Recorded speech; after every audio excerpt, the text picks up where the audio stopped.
வணக்கம் மக்களே. இப்போ நாம் சென்னை எக்மோரில் இருக்கோம். நம்மளுடைய மதுரைக்கான ட்ரிப் இங்கேருந்து ஸ்டார்ட் ஆகுது. இப்போ நம்ம ட்ராவல் பண்ண போகிற ட்ரெயின் பார்த்திங்கன்னா பாண்டியன் சூப்பர் ஃபாஸ்ட் எக்ஸ்பிரஸ்.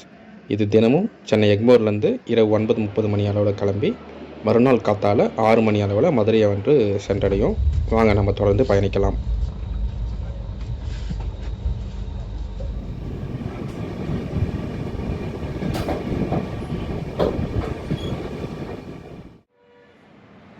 மக்களே, டைம் பார்த்தீங்கன்னா காலையில் ஒரு 5:30 மணி இருக்கும். நம்ம மதுரையை வந்து சேர்ந்துட்டோம். இப்போ நம்ம மதுரையில் முதல்ல பார்க்க போகிற இடம் வந்து பார்த்திங்கன்னா மீனாட்சி அம்மன் கோயில். மதுரை ஜங்ஷனில் இருந்து சுமாராக ஒரு 1.5 கிலோமீட்டர் தொலைவில் இந்த கோயில் அமைஞ்சிருக்கும். வாங்க நம்ம அந்த கோயிலுக்கு போகலாம். மக்களே, இப்போ நம்ம மீனாட்சி அம்மன் கோயிலில் வந்து சேர்ந்துட்டோங்க. இந்த கோயில் உலக புகழ்பெற்ற கோயில்களில் ஒரு முக்கியமான கோயிலுங்க. இந்த கோயிலோட பரப்பளவு பார்த்தீங்கன்னா சுமாராக ஒரு 14 ஏக்கர் இருக்கும். அது மட்டும் இல்லாமல் இந்த கோயிலில் வந்து 14 கோபுரங்கள் இருக்குது. அது பெரிய கோபுரம் வந்து பார்த்திங்கன்னா தெற்கு பார்த்த கோபுரம் சுமாராக ஒரு 172 அடி இருக்குங்க. இந்த கோயிலோட வரலாறு பார்த்திங்கன்னா சுமாராக ஒரு 2000 வருஷத்துக்கு முன்னாடி இருந்து துவங்குது.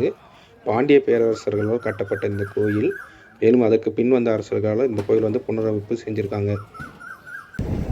மக்களே, இப்போ நம்ம மீனாட்சி அம்மனை தரிசனம் செஞ்சுட்டு அடுத்து பழமுதிரி சோலைக்கு தாங்க போக போகிறோம். பழமுதிரி சோலை வந்து பார்த்திங்கன்னா தமிழ் கடவுளான முருகப்பெருமானின் 6 படை வீடுகளில் இதுவும் ஒரு படை வீடுங்க. இதுக்கு வந்து நம்ம மதுரை பெரியார் பேருந்து நிலையத்திலேருந்து அழகர் கோயில் அப்படின்ற ஒரு இடம் இருக்குங்க.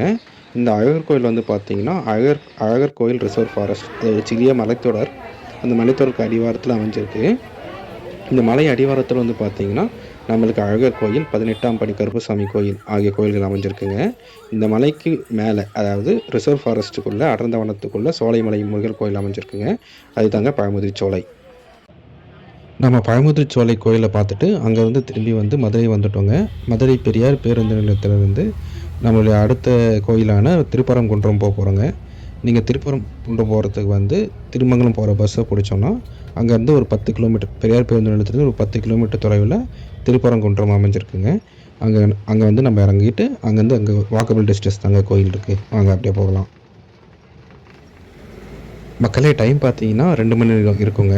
நான் ஒரு 5 மணி போல் வந்து முருகனை தரிசனம் பண்ணிவிட்டு அங்கேருந்து மதுரையிலேருந்து சென்னைக்கு ட்ரெயின் மூலமாக கிளம்பிட்டேங்க. இந்த வீடியோ இதோட முடிச்சிக்கலாம். நன்றி, வணக்கம்.